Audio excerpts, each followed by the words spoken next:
이거를 생각을 하느라고 사업자 등록증을 되게 오랜 기간 동안 못 내는 분도 제가 많이 봤어요. 여기서 또 결론 말씀드리면 일단 아무거나 넣으세요.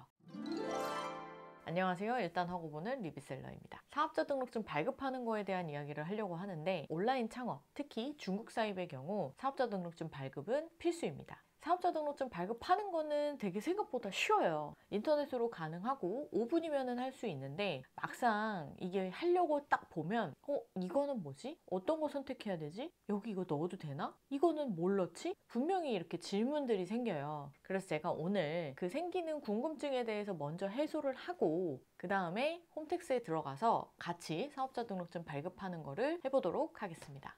많은 분들이 사업자 등록증 발급할 때 제일 많이 생기는 궁금증 4가지. 그 4가지를 한번 이야기해 볼게요. 첫 번째, 과세 유형 선택. 간이 과세자냐, 일반 과세자냐. 처음에 사업자 등록증 신청하게 되면 당연히 이 부분 어떻게 하지? 라는 생각 들 수 있어요. 일단 결론부터 말씀드리면 간이 과세자 선택하는 게 더 유리합니다. 지금 보시는 것처럼 간이 과세자와 일반 과세자의 비교를 한번 해보자면, 연 매출 기준, 그 다음에 부가세 신고 기간, 부가세율, 그 다음에 세금 계산서 발행 여부, 크게는 이렇게 이제 한번 나눠볼 수 있을 것 같아요. 이렇게 차이가 있는데, 여기서 중요한 건 내가 내는 세금이에요. 내가 내는 세금을 얼만큼 최소화할 수 있는가. 그러려면 간이과세자 선택하는 게 유리하다. 이것도 제가 예를 들어 한번 설명드려 볼게요. 내가 1년 동안 번 돈이 6천만 원이에요. 그리고 내가 이 매출을 내기 위해 쓴 돈이 3천만 원이에요. 그랬을 때 간이과세자가 좀 더 이득이죠. 매입 비용이 적다면 처음엔 간이과세자, 매입 비용이 생각보다 좀 더 많다면 일반 과세자가 유리합니다. 단순하게 생각하시면 돼요. 내가 투자금도 여유 있고, 내가 제대로 한번 시작을 해서 집에서는 도저히 할 수 없을 것 같고 사무실을 내서 들어가는 돈이 좀 많다라고 하면 처음에 일반 과세자로 선택을 해서 사업자를 내시는 게 좋고요. 그렇지 않다면 간이과세자로 진행을 하시는 게 더 유리합니다. 두 번째, 상호명. 여기서 제일 막막해 하시는 것 같아요. 그러니까 상호명이라고 하면 회사 이름인데 이름을 뭘 넣지? 이거를 생각을 하느라고 사업자 등록증을 되게 오랜 기간 동안 못 내는 분도 제가 많이 봤어요. 여기서 또 결론 말씀드리면 일단 아무거나 넣으세요. 우선 스마트 스토어 말고 다른 온라인 마켓 같은 경우는 대부분 사업자 등록증 상에 있는 상호명이 그 스토어 이름으로 노출이 돼요. 근데 소비자 입장에서 한번 생각을 해볼게요. 내가 쿠팡에서 물건을 사거나 인터파크 쇼핑에서 사거나 11번가에서 사거나 했을 때 물건을 검색해서 딱 샀지, 이 사람 판매하는 판매자가 이름이 뭔지를 찾아본 적은 혹시 있으실까요? 기억나는 곳 혹시 있으세요? 없어요. 근데 스마트 스토어 같은 경우는 좀 예외죠. 스마트 스토어는 다른 온라인 마켓과 다르게 사업자 등록증 상에 있는 상호명이 아닌 스토어명을 별도로 작성을 하게 되어 있어요. 근데 이 스토어명 같은 경우는 수정 가능한 횟수가 1회예요. 사업자 등록증 상의 상호명은 계속 바꿀 수 있어요. 무료예요. 수정이 자유롭습니다. 그렇기 때문에 상호명은 일단 아무거나. 사업자 등록증 상의 상호명을 적기 위해 너무 긴 고민을 하지 마셔라. 세 번째, 업종 업태 선택. 간단하게 설명드리자면 이거는 내가 이 사업자로 어떤 일을 할 거예요 라는 거를 명시한다고 보시면 돼요. 저희는 온라인에서 물건을 판매하죠. 그래서 전자상거래업이라는 거를 추가를 하면 돼요.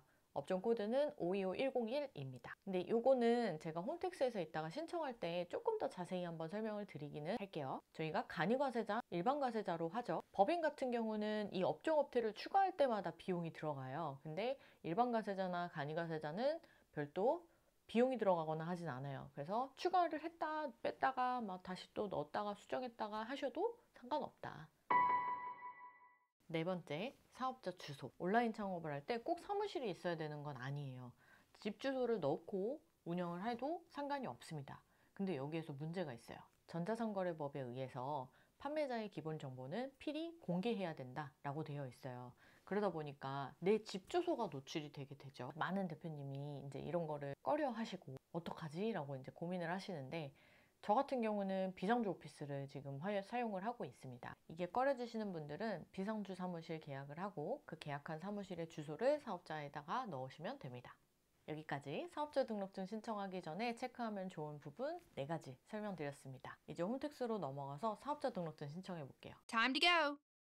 사업자 등록증 신청해 보도록 하겠습니다. 네이버에서 홈택스 검색하고 로그인을 먼저 해주실게요. 간편 인증을 통해 로그인 하시면 되고 전 지금 로그인을 한 상태입니다. 상단 메뉴 증명 등록 신청을 눌러보면 여기에 사업자 등록 신청이라는 메뉴가 또 있습니다. 여기에서 개인 사업자 등록 신청, 통신 판매업 간편 사업자 등록 신청을 눌러줄게요. 이렇게 누르고 나면 주민등록번호, 이름 자동으로 끌어오고 핸드폰 번호, 사업장 전화번호, 자택번호 셋 중에 하나는 꼭 넣어줘야 돼요. 번호 하나 넣어볼게요. 그리고 국세정보 문자 받아주시는 게 좋습니다. 나라에서 보내는 문자는 받아주시는 게 좋겠죠. 그 다음에 사무실 있는 경우 예 눌러주시고 집 주소로 하시게 되면 아니요 눌러주시면 되고 공동사업 하는가?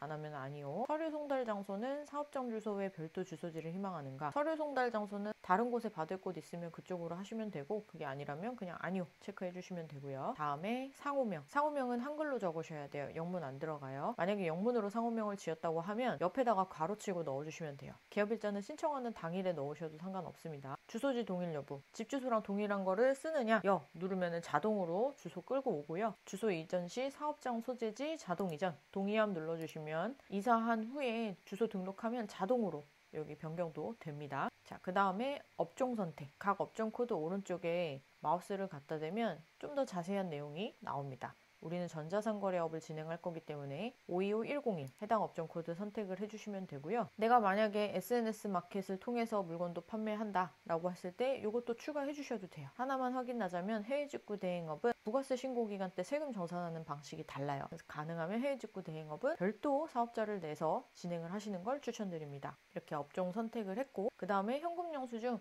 여 체크해 주셔야 되고요. 그 다음에 우리 사업자 유형 선택 간이로 한다고 말씀드렸어요. 간이 체크해 주시고 자, 저장 후 다음 눌러주면 서류를 첨부하는 창이 뜹니다. 사무실에 있는 경우 여기에 임대차 계약서 넣어주시면 되고 집 주소로 할 경우에는 별도로 넣어주실 자료는 없습니다. 여기에서 다음 눌러주시고 요거는 다 뜨는 멘트예요. 확인하였습니다. 체크하고 제출 서류 확인하기. 서류 뜨면 닫기 눌러주시고 신청서 제출하기 하면 완료입니다. 어때요? 사업자 등록증 하는 거 되게 간단하죠? 이 영상을 보셨다는 거는 나도 쿠팡해야지. 나도 스마트 스토어 할 거야. 내가 2025년 시작할 때 내가 분명히 온라인 창업하려고 했어. 지금 3월이에요.